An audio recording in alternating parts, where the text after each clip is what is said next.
Aksi pencurian kotak amal masjid kembali terjadi.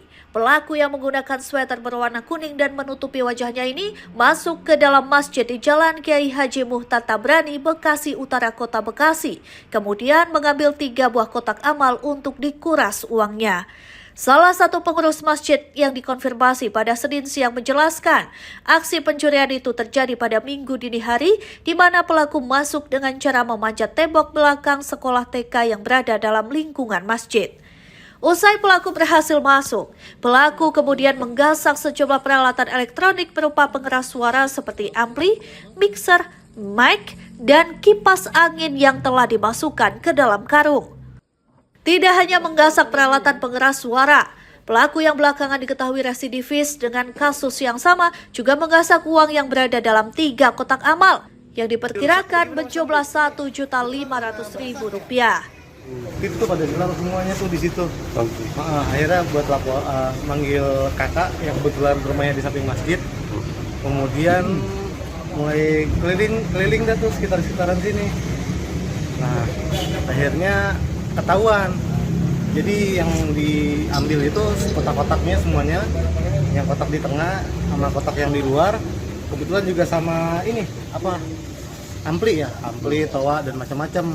Itu sempat diambil juga tapi belum sempat kebawa. Lebih jauh, Hamdi menambahkan, meski aksi pelaku berhasil dengan membawa uang tunai milik jamaah masjid, namun sejumlah peralatan elektronik pengeras suara yang sebelumnya sudah dimasukkan ke dalam karung dan siap dibawa oleh pelaku ditinggalkan di bagian bangunan TK. Hamdi mengatakan pelaku diduga merupakan seorang residivis yang sejauh ini mengontrak dekat lingkungan masjid dan saat akan digerebek oleh pengurus masjid dan warga, sayangnya pelaku berhasil kabur. Sementara itu, menanggapi kejadian tersebut, Kompol Imam Syafi'i, Kapolsek Bekasi Utara mengatakan anggotanya telah diterjunkan ke lokasi kejadian untuk dilakukan penyelidikan.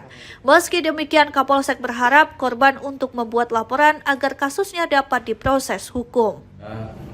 Berdasarkan kejadian tersebut, saya memerintahkan Babin Kamtibmas Kelurahan Perwira untuk mengecek langsung ke TKP dan menyarankan kepada para pengurus masjid untuk membuat laporan polisi sebagai tindakan kita untuk melakukan tindakan hukum selanjutnya. Akibat kejadian itu, selain masjid harus mengalami kerugian berupa uang tunai milik jamaah dalam 3 kotak amal, sejumlah alat elektronik berupa pengeras suara dipastikan rusak setelah kabelnya diputus dan terkena air hujan. Kasusnya kini dalam penanganan Polsek Bekasi Utara dan Polres Metro Bekasi Kota. Dari Bekasi, Tim Liputan Berita Nasional TV.